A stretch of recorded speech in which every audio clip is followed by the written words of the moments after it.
E veio uma pergunta, minha filha cuspiu na professora. Não sei se foi nesse momento de muita emoção, igual um da mordida. Como que a escola lidaria? E como a mãe deve lidar? É trazer à tona essa reflexão. Primeiro, interditar um comportamento inadequado, né? A criança foi para cima da outra, ou cuspiu no rosto de alguém. Interditar é dizer, não pode. Né? De Sim. 0 a 7 anos, a criança entende o não e o sim de forma muito... organiza muito a vida da criança, né? Então, é dizer sim ou não, vai ou não vai, pode ou não pode.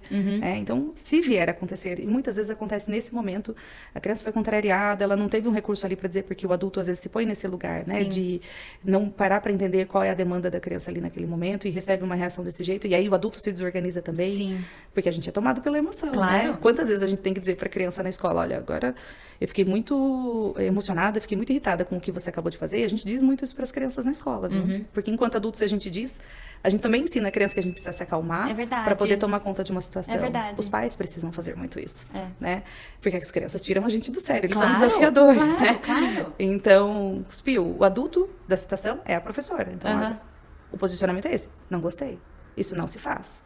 Né? Interdita esse primeiro comportamento, diz que já não gostou, se precisar se acalmar para continuar a tratar, e na maioria das vezes a gente precisa, né? Sinaliza para a criança, o que você fez comigo não foi legal, eu não gostei, e eu preciso me acalmar para a gente voltar a conversar.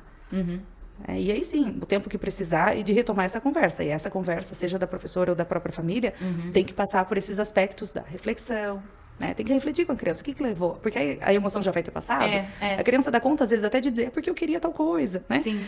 Geralmente é assim, né? Fez a reflexão, então conscientiza a criança de que aquela tal coisa ela pode pedir de outra forma e Sim. que aquele comportamento de ter cuspido não é aceito, não é adequado. E dá para a criança recursos para que ela consiga, não é dar necessariamente, mas é construir com a criança ali uma estratégia que ela consiga ultrapassar aquela necessidade de fazer isso e não outra coisa Sim, que seja mais sim. adequada, entende? Perfeito. Tudo passa, de novo, né? Pelo acolhimento, pela orientação, com certeza. por saber qual é o lugar do adulto, qual é o lugar da criança, qual é a nossa responsabilidade ali. Sim. Né? E aí a colocação do limite, né, Rafa? Com certeza. O adulto precisa ser esse lugar, não esse lugar, essa pessoa que coloca o limite de forma mais pontual, mais segura, mais assertiva para a criança. Uma criança sem limite, sem orientação, sofre de uma ansiedade enorme, de uma insegurança enorme também.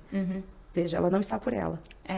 E se o adulto que está por ela também não sabe muito o que fazer, ou se desespera, ou age pela emoção, deixa a criança ainda mais desorganizada.